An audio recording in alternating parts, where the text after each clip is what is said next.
बच्चों, मेरा नाम है Shubham Pathak. Welcome to my channel. आज मैं कराने वाली हूँ नेशनलिज्म इन इंडिया का रिविजन। करते हैं नेशनलिज्म इन इंडिया की पहले पैराग्राफ से। तो सबसे पहले हम पढ़ते हैं कि हमारे देश में देशभक्ति की भावना उत्पन्न हुई जब अंग्रेज हमारे देश पे राज कर रहे थे। क्यों? क्योंकि हमें रियलाइज हुआ कि यार हमारा कॉमन एनिमी है जिसे बोलते हैं कॉलोनियल गवर्नमेंट। अब ऐसा क्या हुआ कि कॉलोनियल गवर्नमेंट की तरफ हमारी नफरत बढ़ती जा रही थी? वैसे तो उन्होंने बहुत कुछ किया क्योंकि 200 साल तक राज किया था, लेकिन फर्स्ट वर्ल्ड वॉर के टाइम यानी 1914 से लेके 1918 तक उन्होंने इनकम टैक्स हम पे इंट्रोड्यूस कर दिया। हमारे देश में आने वाले इंपोर्ट्स पे जो टैक्स लगता था, जिसे कस्टम ड्यूटी बोला जाता है, उसे बढ़ा दिया। उसी टाइम पे हमारे देश में इन्फ्लुएंजा एपिडेमिक भी आ गया। फिर ब्रिटिश गवर्नमेंट ने डायरेक्ट पार्टिसिपेशन किया हुआ था फर्स्ट वर्ल्ड वॉर में, तो उसने सोचा यार इंडिया के लोगों को जबरदस्ती हम लोग सेना में भर्ती करके ब्रिटिश गवर्नमेंट की तरफ से लड़ने को भेजते हैं। तो उन्होंने फोर्स रिक्रूटमेंट चालू कर दिया हमारी आर्मी पे। हमारे आर्मी का एक्सपेंडिचर बढ़ा दिया, हमारे देश के लिए नहीं, अपने लिए, क्योंकि वो डायरेक्टली इन्वॉल्व थे फर्स्ट वर्ल्ड वॉर में। और लेकिन लोग इतना मजबूर फील करते थे हमारे इंडिया में कि उन्हें लगता था हमें कौन बचाएगा। तभी एक मसीहा के बारे में सोचा और मसीहा आ गया, प्रकट हो गया, जिसका नाम था महात्मा गांधी। तो महात्मा गांधी जी साउथ अफ्रीका में अपार्थीड की लड़ाई लड़ रहे थे। महात्मा गांधी जी ने देखा कि यार मेरे देश में मेरी ज्यादा जरूरत है, तो गांधी जी वापस आ गए। जनवरी 1915 को जी आ गए वापस। अब गांधी जी वापस आए तो उन्होंने घूम घूम के पूरे देश के लोगों से बात की कि भैया तुम्हारी दिक्कतें क्या हैं, तुम्हें क्या क्या प्रॉब्लम्स का सामना करना पड़ रहा है। और फिर गांधी जी खाली हाथ आए नहीं थे। गांधी जी साउथ अफ्रीका से सत्याग्रह सीख के आए थे। सत्याग्रह का मतलब होता है सत्याधन आग्रह, यानी कि अगर तुम सच्चे हो और सच पे डटे रहोगे तो जो तुम्हारे साथ गलत कर रहा है, यानी कि तुम्हारा ऑपरेसर, भी तुम्हारी सच्चाई के सामने सर झुका लेगा। अब गांधी जी का इसमें पूर्णता विश्वास था। साथ में गांधी जी ये भी मानते थे कि अगर आप सच्चे हो, आपका रेवोल्यूशन सच्चा है, तो आपको हिंसा यूज करने की जरूरत नहीं है। वो हमेशा बोलते थे अहिंसा परमो धर्म। तो सत्याग्रह को लेके उन्होंने बैक टू बैक इंडिया में 3 सत्याग्रह किए। चंपारण वाला हुआ था 1917 में, खेड़ा वाला भी हुआ था 1917 में, और अहमदाबाद वाला उन्होंने किया 1918 में। चंपारण वाला फार्मर्स के लिए था, खेड़ा वाला भी फार्मर्स के लिए था, और अहमदाबाद वाला था कॉटन मिल वर्कर्स के लिए। अब गांधी जी से ब्रिटिश गवर्नमेंट डर गई क्योंकि Gandhi ji back to back सत्याग्रह कर रहे थे। तो ब्रिटिश गवर्नमेंट ने कि जो इंपीरियल लेजिस्लेटिव काउंसिल थी, भैया ब्रिटेन में ना बड़ी सारी काउंसिल्स बनाते थे वो लोग इंडिया की पॉलिटिक्स में दखल देने के लिए। तो ब्रिटेन की ये जो इंडिया इंपीरियल लेजिस्लेटिव काउंसिल थी, इसने इंडिया के खिलाफ एक रॉलेट एक्ट नाम का एक्ट पास कर दिया। अब इंपीरियल लेजिस्लेटिव काउंसिल में जितने भी भारतीय मेंबर्स थे उन सब ने मना किया, कि उन्होंने फिर भी जबरदस्ती लगा दिया। अब इंपीरियल लेजिस्लेटिव काउंसिल के रॉलेट एक्ट के अंदर बच्चा ब्रिटिश गवर्नमेंट को और ज्यादा पावर्स मिल गई थी हमारे यहाँ के सत्याग्रहियों को पकड़ पकड़ के जेल में डालने की। पहले क्या होता था कि ब्रिटिश गवर्नमेंट में अगर कोई गलती करता था या ब्रिटिश गवर्नमेंट को लगता था कोई इंसान गलती कर रहा है, तो उससे 2 साल का ट्रायल पीरियड मिलता था, जज के सामने पेशी होती थी, और अगर गुनाहगार माना गया तो उसे जेल में डाला जाता था। लेकिन रॉलेट एक्ट के बाद आप किसी भी सत्याग्रही को पकड़ के जेल में डाल सकते थे। अब गांधी जी को बात अच्छी नहीं लगी, तो अप्रैल 6, 1919 को गांधी जी ने अनाउंस किया कि भैया मैं जो है पूरे देश में हड़ताल कॉल ऑफ करने वाला हूं, और लोगों ने उसमें बहुत पार्टिसिपेट किया। अब इससे ब्रिटिश गवर्नमेंट और ज्यादा चिढ़ गई। ऐसा ही ब्रिटिश गवर्नमेंट का एक आदमी था जिसका नाम था जनरल डायर। जनरल डायर ने सबसे पहले गांधी जी की एंट्री बंद कराई नॉर्थ इंडिया के अंदर, दिल्ली के अंदर। क्यों? क्योंकि जब लीडर आता है ना तो फॉलोअर्स में बहुत जोश आ जाता है। तो उन्होंने कुछ ऐसा ठाना हुआ था लोगों को मजा चखाने के लिए कि जिसके लिए गांधी जी का दिल्ली में उन्होंने एंट्री बंद करा दी। फिर उन्होंने क्या किया कि पूरे पंजाब में मार्शल लॉ लगा दिया। मार्शल लॉ का मतलब होता है कि अब सारा का सारा लॉ एंड ऑर्डर पुलिस के हाथ में नहीं है, आर्मी के हाथ में। पुलिस अलग तरीके से काम करती है, आर्मी मनमानी के तरीके से काम करती है, वो भी कॉलोनियल आदमी, राइट।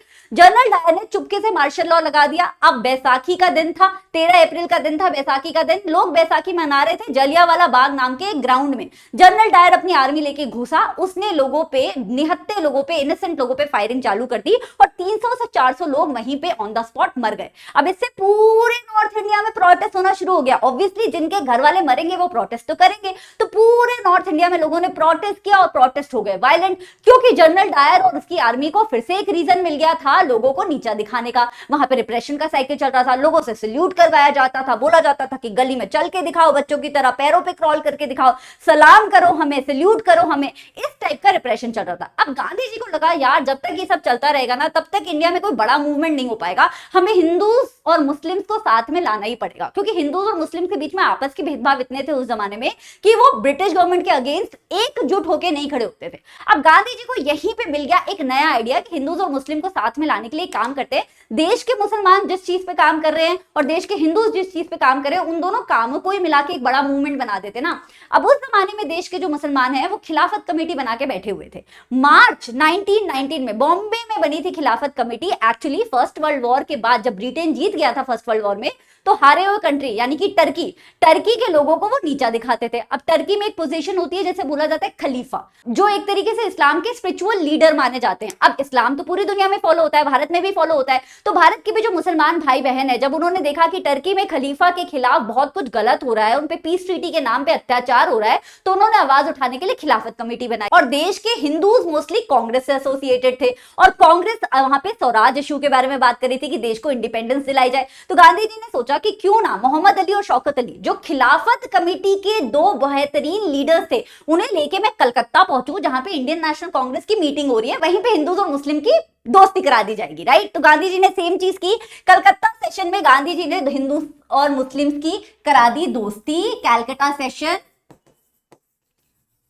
राइट, और कैलकाटा सेशन के बाद नॉन कॉपरेशन मूवमेंट को लॉन्च करने की प्रक्रिया शुरू हो गई। अब गांधी जी ने शौकत अली के साथ मिलकर पूरे भारत में सपोर्ट गैदर किया, हिंदूज का भी मुस्लिम्स का भी। लेकिन बीच में कांग्रेस को लग गया झटका। कांग्रेस को लगा यार कि नॉन कॉपरेशन में अगर हम पार्टिसिपेट करेंगे, गांधी जी कह रहे हैं सरेंडर कर दो टाइटल्स, गांधी जी कह रहे हैं गवर्नमेंट के साथ काम ही मत करो, गवर्नमेंट के स्कूल में कॉलेजेस में कहीं काम मत करो, गवर्नमेंट की पॉलिटिक्स में भी मत इन्वॉल्व हो। तो कांग्रेस को लगा यार अगर हम काउंसिल इलेक्शन में पार्टिसिपेट नहीं करेंगे, देश की पॉलिटिक्स हम हथियाएंगे नहीं अपने हाथ में, तो फिर देश हमारे हाथ में कैसे आएगा। राइट, तो फिर यहीं पे हो गया थोड़ा सा मनमुटाव गांधी जी के बीच में और कांग्रेस के बीच में। लेकिन गांधी जी ने समझा लिया, और फिर नागपुर सेशन जो हुआ था बच्चा, नागपुर सेशन जो हुआ था उसमें हमारा नॉन कॉपरेशन मूवमेंट अडॉप्ट हो गया। अब अडॉप्ट हुआ था, अगले महीने से चालू हुआ था, अगले महीने का नाम है जनवरी 1921। गांधी जी को पता था नॉन कॉपरेशन वर्क करेगा, क्योंकि उन्होंने 1906 में अपनी लिखी हुई किताब हिंद स्वराज में बोल दिया था कि हमारे देशवासी क्योंकि ब्रिटिश गवर्नमेंट से कोऑपरेट करते रहते हैं, इसीलिए हमारा देश अंग्रेजों के तले दबा हुआ है। और गांधी जी ने उस किताब में यह भी लिखा था कि अगर 1921 का नॉन कॉपरेशन मूवमेंट नहीं हुआ सफल, तो फिर मैं सिविल डिसोबीडियंस मूवमेंट करूंगा। तो उन्होंने पहले से ही सोच रखा था। अब नॉन कॉपरेशन मूवमेंट हुआ बच्चा, कई जगह पे हुआ नॉन कॉपरेशन मूवमेंट, शहरों में भी हुआ, गांव में भी हुआ, ट्राइबल पॉपुलेशन में भी हुआ। लोगों ने अपने अपने तरीके से नॉन कॉपरेशन को इंटरप्रेट किया। शहरों की बात करें तो मिडिल क्लास जनता ने बहुत पार्टिसिपेट किया नॉन कॉपरेशन मूवमेंट में। उसने बॉयकॉट भी किया, पिकेटिंग भी की, साथ में उन्होंने फॉरेन गुड्स को यूज करना बंद कर दिया, फॉरेन कपड़ों की बॉनफायर्स करनी शुरू कर दी। सब कुछ बेहतरीन तरीके से हो रहा था। लेकिन जस्टिस पार्टी को छोड़ के बाकी सारी पॉलिटिकल पार्टीज ने काउंसिल इलेक्शंस में पार्टिसिपेट करने से भी मना कर दिया था। लेकिन प्रॉब्लम ये आई कि मिडिल क्लास जनता के पास ऑल्टरनेटिव्स की कमी थी। अब भैया अगर हम हाथ का बना हुआ घर का कपड़ा यूज करें इंडिया का, तो वो महंगा आता था, खादी महंगा आता था, बाहर का जो फॉरेन का कपड़ा आता था वो सस्ता आता था। तो धीरे धीरे लोग फिर से जो है फॉरेन के कपड़े को इस्तेमाल करने लगे। अब घर में कोई स्कूल्स नहीं थे, कॉलेजेस नहीं थे, इंडिया के अपने कोई स्कूल कॉलेजेस बहुत ज्यादा थे नहीं, सारे ब्रिटिश गवर्नमेंट के थे। तो अगर हम स्कूल कॉलेजेस में जाना बंद करें, पुलिस स्टेशन में काम करना बंद करें, कोर्ट में काम करना बंद करें, तो काम करे कहां? तो ऑल्टरनेटिव्स की कमी की वजह से मिडिल क्लास जनता ने धीरे धीरे नॉन कॉपरेशन मूवमेंट से अपने हाथ खींच लिए और शहरों में एनसीएम जो है स्लो डाउन हो गया। गांव की बात करें तो अवध में बहुत अच्छा हुआ। बाबा रामचंद्रा नाम के जो एक बढ़िया लीडर थे, जो अपने जमाने में बॉन्डेड लेबर बना के जिन्हें फीजी भेजा गया था, उन्होंने देखा कि यार नॉन कॉपरेशन ब्रिटिश गवर्नमेंट के खिलाफ बाद में लड़ेंगे, लेकिन यहाँ पे देश के गांव में क्या हो रहा है कि छोटे फार्मर्स को बड़े फार्मर से ज्यादा प्रॉब्लम है। क्योंकि जो जमींदार घराने के जो फार्मर्स हैं, जिनके पास बहुत सारा लैंड है, वो छोटे फार्मर से अपने लैंड पे खेती कराते हैं और उन्हें बदले में टैक्स देने को बोलते हैं, उनसे बेगर भी कराते हैं, मुफ्त में काम भी कराते हैं, ऊंच नीच का भेदभाव भी करते हैं। तो अवध किसान सभा खोली गई बाबा रामचंद्रा और जवाहरलाल नेहरू जी द्वारा, ताकि छोटे फार्मर्स का भला हो सके। देखते ही देखते इसकी बहुत सारी ब्रांचेस खुल गई, 300 ब्रांचेस खुल गई एक महीने के अंदर आसपास के गांव में। लेकिन ये मूवमेंट भी स्लो डाउन इसलिए हो गया क्योंकि गांधी जी के नाम पे कई लोग क्या कह रहे थे, वायलेंस करवा रहे थे। तो कांग्रेस ने अपने हाथ पीछे खींच लिए। कांग्रेस को पता था अहिंसा परमो धर्मा, भैया हम नॉन वायलेंटली करेंगे जो भी करेंगे, राइट। तो कांग्रेस ने हाथ पीछे खींच लिए। गांधी जी ने बोला मैंने तो कभी बोला ही नहीं था यार नॉन कॉपरेशन में वायलेंस होना चाहिए। तो धीरे धीरे गांव में भी मूवमेंट हो गया स्लो। अब बात करते हैं ट्राइबल पॉपुलेशन की। गूडम हिल्स ऑफ आंध्र प्रदेश में अलूरी सीताराम राजू जैसा एक लोकल लीडर हुआ करता था। उसे गांधी जी बहुत पसंद थे। वो कहता था गांधी जी जो बोल रहे हैं नॉन कॉपरेशन मूवमेंट वो बिल्कुल सही है, 100% करो, लेकिन वायलेंटली करो। साथ में अलूरी सीताराम राजू लोगों को कन्विंस करता था कि उसमें दैवयी शक्ति है, वो बंदूक से भी नहीं मर सकता, वो भगवान का रूप है, राइट। लोग उसे बहुत मानते थे, आज भी वो वहां का एक फोक हीरो है, लोकल हीरो की तरह माना जाता है ना। अल्लूरी सीताराम राजू ने गूडम हिल्स में लोगों को कन्विंस कर लिया गुरिल्ला वॉरफेयर करने के लिए, मतलब चुप चुप के वार करो, ब्रिटिश गवर्नमेंट पे वार करो, फॉरेस्ट ऑफिशियल्स पे वार करो। तो वहां पे भी मूवमेंट फेल होना ही होना था, क्योंकि अगर कॉलोनियल गवर्नमेंट पे तुम बंदूकें चलाओगे तो वो भी तो बंदूकें चलाएगी तुम पे। तो वहां पे फिर 1924 में फाइनली अल्लूरी सीताराम राजू को पकड़ के जेल में डाल के फांसी की सजा दी गई थी, और एनसीएम ट्राइबल पॉपुलेशन में भी स्लो डाउन हो गया। स्वराज का मतलब होता है मतलब स्वराज, मतलब मेरा खुद का राज, सेल्फ रूल, यानी कि कॉलोनियल गवर्नमेंट हम पे ना करे रूल, इंडिया में इंडियंस का रूल हो। लेकिन जब ये बात प्लांटेशन वर्कर्स के पास पहुंची तो उन्होंने स्वराज को इंटरप्रेट किया कि यार हमारे पास आजादी होनी चाहिए अपने घर में जाने की। अब होता क्या था कि प्लांटेशन वर्कर्स को ना आजादी नहीं थी बच्चा अपने घर पे जाने की, क्योंकि वो इनलैंड इमिग्रेशन के तहत अगर वो प्लांटेशन वर्कर थे तो वो 5-6 साल तक उस जगह को छोड़ के नहीं जा सकते थे जहां पे वो प्लांटेशन कर रहे होते थे। मान लो असम में कर रहे हैं तो असम की बात करते हैं, राइट। लेकिन जैसे ही उन्होंने सुना कि गांधी जी एनसीएम लेके आए हैं तो वो भाग गए अपने घर। अब भागे तो सही, लेकिन घर पहुंचे नहीं, क्योंकि देश में नॉन कॉपरेशन चल रहा था, सारी चीजें बंद थी, ट्रांसपोर्ट बंद था, सब कुछ बंद था। तो वो बीच में ही रास्ते में गवर्नमेंट ऑफिशियल्स उन्हें पकड़ के ले आए, खूब मार लगाई। लेकिन बात ये नहीं है कि गाँव में, शहरों में, ट्राइबल पॉपुलेशन में या स्वराज प्लांटेशन वर्कर्स के तहत एनसीएम फेल हो गया, लेकिन ये पहली बार हुआ था कि पूरा देश डट के एक ही नारा लगा रहा था, स्वतंत्र भारत, स्वतंत्र भारत। तो गांधी जी को एक बात चमक गई थी कि ऐसा नहीं है कि देश एक साथ नहीं आ सकता, लेकिन मूवमेंट थोड़ा सा और बेहतरीन तरीके से करना होगा। फिर हो गया चौरी चौरा इंसिडेंट, है ना, 1922 में हो गया चौरी चौरा इंसिडेंट। गोरखपुर डिस्ट्रिक्ट में चौरी चौरा नाम की एक छोटा सा गांव है, वहां पे पीसफुल प्रोटेस्ट हो रहा था, पुलिस और गांव वालों के बीच में झड़प हो गई। गांव वालों ने पुलिस स्टेशन को आग लगा दी, 11 पुलिस वाले जल के मर गए, और यहीं से गांधी जी को समझ आया कि नॉन कोऑपरेशन को अब विड्रॉ कर लेना चाहिए, क्योंकि मूवमेंट बहुत वायलेंट हो गया है। अब गांधी जी पहले ही सोचे बैठे थे कि अगला मूवमेंट जो है सीडीएम यानी कि सिविल डिसोबीडियंस लॉन्च करेंगे, लेकिन उससे पहले 1920s के अंदर कुछ और भी पॉलिटिकल सिचुएशन चल रही थी बच्चा 1920s में। पहली बात तो ये है कि कांग्रेस बहुत बड़ी बन गई थी, उसमें अलग अलग तरीके के लीडर थे। सीआर दास और मोतीलाल नेहरू जैसे जो गर्म खून वाले लोग थे, उन्होंने स्वराज पार्टी बना ली थी, कांग्रेस के अंदर ही एक छोटी सी पार्टी बना ली थी कि भैया हमें तो सेल्फ रूल चाहिए, हमें ब्रिटिश गवर्नमेंट के साथ कोई लेना देना नहीं है, हमें खुद की अपनी पॉलिटिक्स चाहिए इंडिया के अंदर, राइट ना। तो पॉलिटिक्स में ये चल रहा है कि कांग्रेस के छोटे छोटे टुकड़े हो रहे हैं। उधर क्या चल रहा है, साइमन कमीशन बन गई है, ब्रिटिश गवर्नमेंट ने भैया अपने ब्रिटेन में कमीशन बना दिया साइमन कमीशन, जिसमें कोई भी भारत का मेंबर नहीं है, कोई भी इंडियन मेंबर नहीं है। और साइमन कमीशन का काम है कि कब इंडिया में आए और इंडिया के कॉन्स्टिट्यूशन में दखल दे। तो ये बात इंडियंस को बिल्कुल पसंद नहीं आई। 1928 में जब साइमन कमीशन इंडिया पहुंचा तो इंडियंस ने गो बैक साइमन के नारे लगाए। तीसरी बात, अब ग्रेट इकोनॉमिक डिप्रेशन चल रहा था, जो तुम making of the global world में अच्छे से पढ़ोगे। लेकिन ग्रेट इकोनॉमिक डिप्रेशन में क्या हुआ, दुनिया इससे पहले सारा का सारा अनाज एशियन कंट्रीज से खरीदा करता था। अब जब ग्रेट इकोनॉमिक डिप्रेशन हुआ तो देशों के पास पैसा ही नहीं था। जब आपके पास पैसा नहीं होगा तो आप घर में खाना खाओगे कि रेस्टोरेंट से ऑर्डर करोगे, घर में खाना खाओगे। तो लोगों ने अपने अपने देशों में खुद से अनाज उगाना शुरू कर दिया, इंडिया से अनाज लेना बंद कर दिया। अब इंडिया है कृषि प्रधान देश, हमारे यहाँ पे ज्यादातर खेती होती है, उस जमाने में और ज्यादा खेती होती थी। तो हमारे एग्रीकल्चर के प्राइसेस गिर गए, क्योंकि हमारे एग्रीकल्चर की कोई अब डिमांड नहीं थी पूरी दुनिया में, और हमारे सारे के सारे फार्मर्स को होने लगा नुकसान। तो ये तीन चीजें 1920s को डिफाइन करती है बच्चा। एक हमारी पॉलिटिक्स डाइवर्सिफाई हो रही थी, एक साइमन कमीशन वाला पॉइंट, साइमन कमीशन के खिलाफ जो प्रोटेस्ट हुआ था उसमें लाला लाजपत राय जी लाठी चार्ज हुआ था, पुलिस ने लाठी चार्ज किया था, उनकी जान चली गई थी। ठीक है, तो एक साइमन कमीशन वाला पॉइंट, और तीसरा पॉइंट आपका ग्रेट इकोनॉमिक डिप्रेशन वाला। जवाहरलाल नेहरू ने लाहौर सेशन में बोल दिया था कि भैया अब तो पूर्ण स्वराज चाहिए, आधा पौना नहीं चाहिए, पूर्ण स्वराज चाहिए, राइट। लाहौर में बोल दिया था, मद्रास में बोल दिया था, एक्चुअली मद्रास में उन्होंने खड़े होकर पार्टी की उसमें बोल दिया था मीटिंग में, और लाहौर में 1929 में उन्होंने अनाउंस कर दिया था बच्चा। लाहौर सेशन में उन्होंने पूरी पब्लिक को बोल दिया था। तो पेपर में आए कि कौन सी सेशन में उन्होंने पहली बार अनाउंस किया था पूर्ण स्वराज की बात, तो ये वाला लिखना है, ये वाला नहीं लिखना, ठीक है। तो गांधी जी ने यही सब सोचते हुए लॉर्ड इरविन को एक खत लिखा, उसमें उन्होंने 11 डिमांड्स रखी कि भैया ये मेरी डिमांड है, ये तुम पूरी कर दोगे तो मैं सिविल डिसोबीडियंस नहीं लॉन्च करूंगा, ये तुम पूरी नहीं करोगे तो मैं सीडीएम लॉन्च कर दूंगा, राइट। अब लॉर्ड इरविन को एक टाइम पीरियड दिया गया था, अल्टीमेटम की तरह लिखा गया था खत कि भैया हमारी डिमांड पूरी करो। लॉर्ड इरविन ने 11 तो छोड़ो, एक भी डिमांड पूरी नहीं की। गांधी जी ने फिर क्या किया, अगले ही दिन से सीडीएम मूवमेंट लॉन्च कर दिया। अब इन डिमांड्स में से एक डिमांड थी सॉल्ट लॉ। सॉल्ट लॉ को ब्रेक करने की। हमारे ही देश में हमारे को ही नमक बनाना इलीगल था। ब्रिटिश गवर्नमेंट नमक बनाती थी और भारतीयों को वही नमक बेच के उनसे टैक्स वसूल करती थी, और अगर हम बनाएंगे तो हमें पिटाई लगती थी क्योंकि इलीगल था नमक बनाना भारतीयों द्वारा। तो गांधी जी ने सोचा कि सीडीएम की शुरुआत में नमक बना के करूंगा। तो गांधी जी निकले भैया साबरमती आश्रम से अपने 78 ट्रस्टेड वॉलंटियर्स के साथ। गांधी जी ने साबरमती आश्रम से कहां गए थे? वो दांडी मार्च बोलते हैं ना सॉल्ट मार्च को, दांडी की तरफ बढ़े। 240 माइल्स का डिस्टेंस उन्होंने 24 दिन के अंदर कवर किया। और जब 6 अप्रैल को 1930 6 अप्रैल को जब वो पहुंचे दांडी में, तो उन्होंने मुट्ठी भर नमक बना के सीडीएम मूवमेंट की शुरुआत की। अब यहां से होता है civil disobedience. Civil disobedience non cooperation से थोड़ा सा डिफरेंट है। नॉन कोऑपरेशन में भारत के लोगों को बोला था ब्रिटिश गवर्नमेंट के साथ कोऑपरेट मत करो। सिविल डिसोबीडियंस में बोला था कोऑपरेट तो मत ही करो, लेकिन जहां पे भी लगता है तुम्हें ब्रिटेन का बनाया हुआ कोई लॉ गलत है हमारे इंडिया में, उस लॉ को ब्रेक कर दो।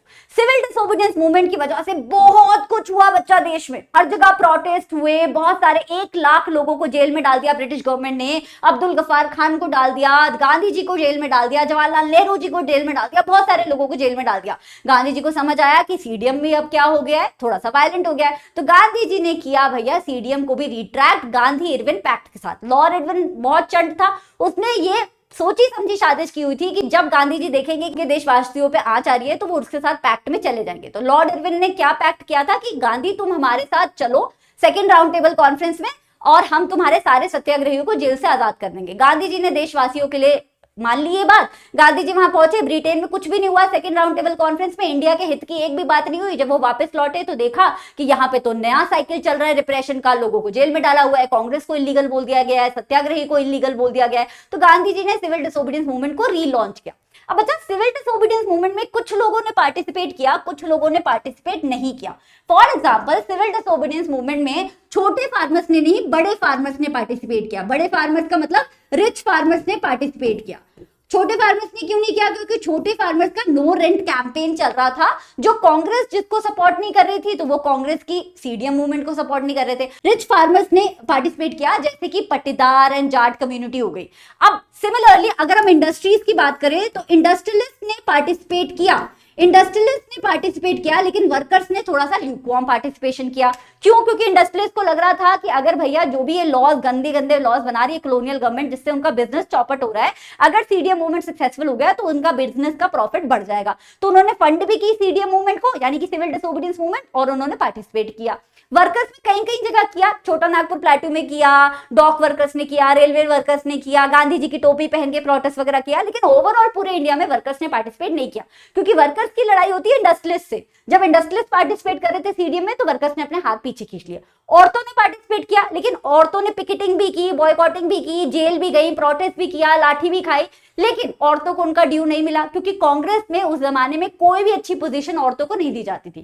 कांग्रेस बोलती थी तुम सिंबॉलिक पोजीशन पे रहो, मतलब कि हाँ तुम पार्टी का पार्ट हो, हमें कोई प्रॉब्लम नहीं है, लेकिन तुम्हें कोई पावर तो नहीं मिलेगी। और गांधी जी को भी लगता था कि औरतों को सीडीएम में पार्टिसिपेट नहीं करना चाहिए, घर बैठ के बच्चे संभालने चाहिए, ऐसा उनका मानना था। तो औरतें यहाँ पे थोड़ी सी हताश हो गई। अब बात करते हैं मुस्लिम कम्युनिटी की और दलित कम्युनिटी की। दलित कम्युनिटीज को यह बात पसंद नहीं आती थी कि इंडियन नेशनल कांग्रेस के अंदर ज्यादातर हाई कास्ट कंजर्वेटिव हुआ करते थे, हिंदूज जो कि जात पात में बहुत विश्वास रखते थे और दलित कम्युनिटी को अनटचेबल मानते थे। अब गांधी जी इन सब में विश्वास नहीं रखते थे। गांधी जी दलित कम्युनिटी को हरिजन बोलते थे, यानी कि भगवान के बच्चे, चिल्ड्रन ऑफ गॉड। वो उनके लिए बहुत कुछ करते थे। तो गांधी जी सपोर्ट कर रहे थे दलित कम्युनिटी को, लेकिन दलित कम्युनिटी के लीडर्स का फिर भी मानना था कि यार हमें थोड़ी सी पॉलिटिकल पावर हो जाएगा तो हमें ज्यादा सिक्योर्ड फील हो जाएगा। इसीलिए भीमराव अंबेडकर जी ने डिप्रेस्ड क्लासेस एसोसिएशन नाम की एक एसोसिएशन बनाई थी 1930 में, जिसमें वो पूरे देश के सारी दलित कम्युनिटी को इकट्ठा करके एक ऑर्गेनाइजेशन के अंदर ले आए थे।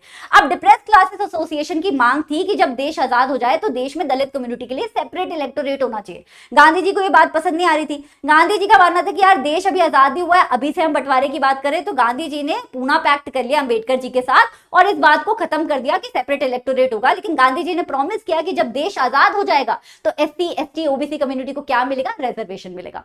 अब यही देखा देखी मुस्लिम कम्युनिटी भी बोल रही थी कि हमें भी कांग्रेस के ऊपर विश्वास नहीं हो रहा है, क्योंकि कांग्रेस में क्या है, हाई कास्ट हिंदूज भरे हुए हैं, जिन्हें ना तो दलित कम्युनिटी फूटी आग पसंद आती है और उन्हें मुस्लिमों से भी प्रॉब्लम है। तो मुस्लिम लीडर्स भी मांग रहे थे सेपरेट इलेक्टोरेट, उनकी भी बात नहीं मानी गई। गांधी जी ने बोला आओ ऑल इंडिया कांग्रेस करते हैं, सारी पार्टीज बैठ के मसला सुलझाएंगे। लेकिन वहां पे एम आर जयाकर नाम का हिंदू महासभा का कल्चरल नेशनलिस्ट आदमी खड़े होकर बोलता है कि हम मुस्लिम्स के साथ हाथ नहीं मिलाएंगे, वहीं से हिंदूज और मुस्लिम्स की जो बातें हैं वो और बिगड़नी शुरू हो गई। और आपको पता है कि हिंदुस्तान पाकिस्तान का बंटवारा भी इसीलिए हुआ था क्योंकि रिलीजियस ग्राउंड पे बहुत मतभेद आ गए थे दो कम्युनिटीज के अंदर। अब जो लास्ट पार्ट है बच्चा चैप्टर का, उसे बोलते हैं कलेक्टिव बिलोंगिंग। इसमें हम पढ़ते हैं कि कैसे अलग अलग मेथड से हमने देश के अंदर बहुत सारा देशभक्ति का पाठ पढ़ाया।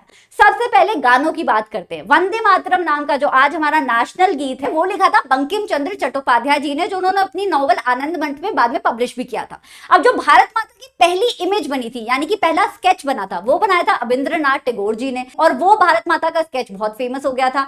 भारत माता की पहली पेंटिंग किसने बनाई थी ये आपको मुझे कमेंट्स में बताना है। साथ में आपको मुझे ये भी बताना है कि इंडियन इंडस्ट्रियलिस्ट ने 1920s ने कौन सी दो मेजर ऑर्गेनाइजेशन खोली थी। तो आपके हैं 3 होमवर्क क्वेश्चन, कमेंट्स में जरूर बताना। वीडियो अच्छी लग रही हो तो वीडियो को लाइक जरूर करना और चैनल को सब्सक्राइब भी कर लेना। Now let's talk about folklore. Folklore का मतलब होता है हमारी जो लोकल कहानियां हैं। अब बंगाल में लोकल कहानियों को बंगाली भाषा में रविंद्रनाथ टैगोर जी ने बहुत रिवाइव किया, और साउथ इंडिया में नतीसा शास्त्री नाम के एक बहुत बड़े राइटर हुए जिन्होंने पूरी सदर्न इंडिया की कहानियों की 4 मोटी मोटी किताबें निकाली जिनका नाम था फोकलोर्स ऑफ सदर्न इंडिया, यानी कि साउथ इंडिया की लोकल कहानियां। बढ़िया बढ़िया, राइट। साथ में हमारी भारत माता की जो इमेज है वो बहुत फेमस हो गई थी। अलग अलग पेंटर्स उसे अलग अलग तरीके से दिखाते थे। यहाँ पे भारत माता बहुत ही दैवी शक्ति वाली दिख रही है, एस्थेटिक दिख रही है, बहुत काम एंड कंपोज दिख रही है। यहाँ पे भारत माता के पास बहुत सारी स्ट्रेंथ दिख रही है, पीछे सुंदर सा भारत दिख रहा है, राइट। एंड उसके बाद हमें समझ आया कि झंडों का बहुत उपयोग है, तो कई अलग अलग झंडे बने। एक झंडा बना था जिसमें लोटसेस और चांद थे, हिंदूज और मुस्लिम्स की यूनिटी को दिखाते हुए, उसे हमने स्वदेशी मूवमेंट ऑफ बंगाल में यूज किया। फिर एक गांधी जी ने झंडा बनाया था जिसमें बीच में चरखा है, यानी कि खादी, यानी कि सेल्फ रिलायंस वो दर्शाता है। तो इन दोनों झंडों को आप जरूर पढ़ लीजिएगा। फिर हमें मिला हमारा तिरंगा, और लास्ट पैराग्राफ जो है चैप्टर का हम उसमें पढ़ते हैं कि कैसे हमने अपनी हिस्ट्री को री इंटरप्रेट किया ताकि दुनिया को असली भारत के बारे में पता चल सके। क्योंकि ब्रिटिश गवर्नमेंट हमारे इंडिया को बोलते था बैकवर्ड कंट्री, जिसे उसने सुधारा रेलवे वगैरह बना के। फिर हमने अपनी हिस्ट्री खुद से लिखी जिसमें हमने बताया कि हमारा देश हमेशा से सोने की चिड़िया था। And that was your nationalism in India बच्चा। I hope you liked it. Don't forget to subscribe. Bye bye.